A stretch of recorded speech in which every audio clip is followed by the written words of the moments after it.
Dr. William Starsiak again. In this video, I'm going to teach you about a type of pranayama, which is the yogic term for breath work, called bastrika. It's also referred to as skull shining. There are two types of pranayama, one where we let go of control of the breath, and another where we exert control over the breath. And using one can actually help you with the other. So one of the most common issues people tell me when they try to meditate is that they're just not good at it, their mind wanders too much, so they give up on meditating. And that's the whole reason for meditating, is that the mind is wandering and it's unable to be stilled. So it's not the best reason to stop.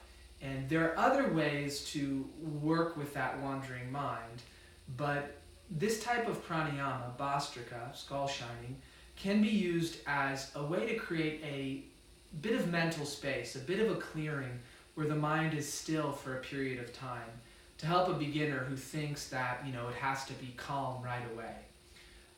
Really, it's best to just let go of control of the breath and let the breath breathe in whenever is natural, let it breathe out whenever is natural.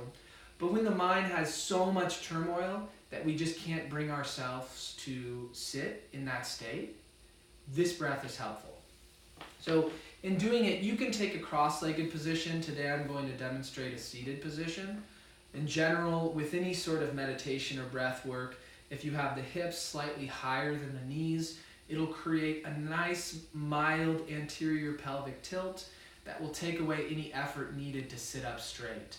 That anterior pelvic tilt will then imply a normal lumbar curve so that the spine can hang, the body can hang off of the spine rather than needing to fight a curving this way by muscular activation. The pelvic tilt allows a little bit, just normal lumbar curve without effort.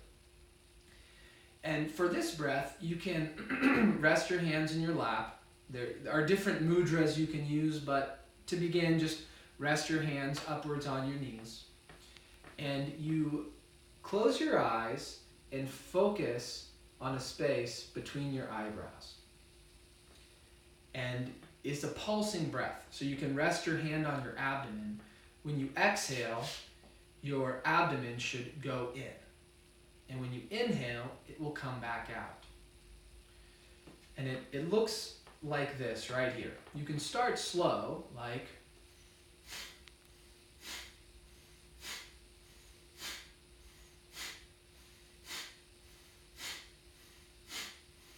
and as you get the rhythm, you can go faster.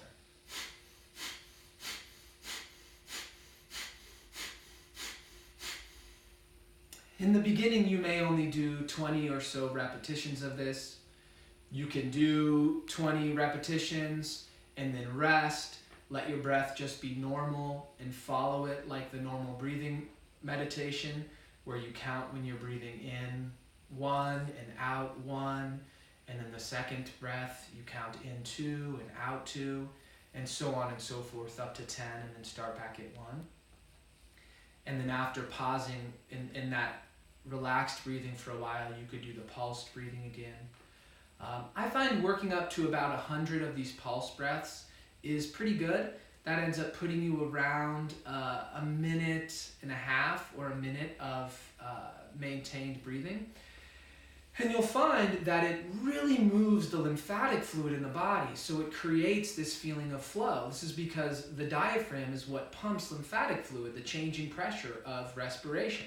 So when you breathe really fast, you're pumping this fluid through the body, and so you have flow all over.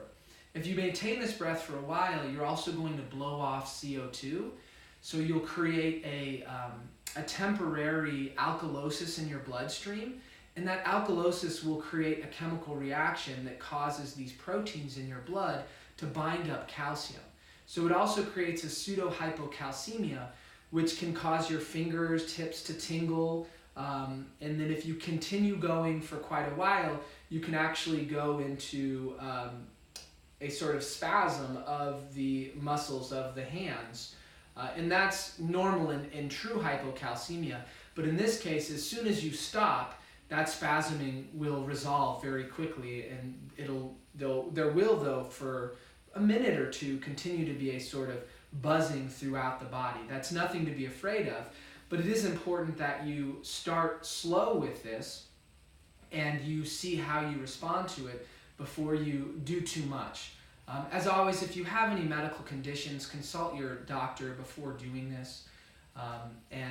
When you're done with the breath, again, just rest for a little while in that stillness and allow your breathing to be normal. I have a video that gives more details into a normal breath counting practice. You can check that out here on my YouTube page. I'll actually link it here at the end of this video. So thank you very much for your time. If you have any questions, check out my website, www.drstarsiak.com. That's drstaarsiak.com. You can find all of my contact info there. Please leave comments below or suggestions on videos that you would like to see. Thank you very much. Have a good one.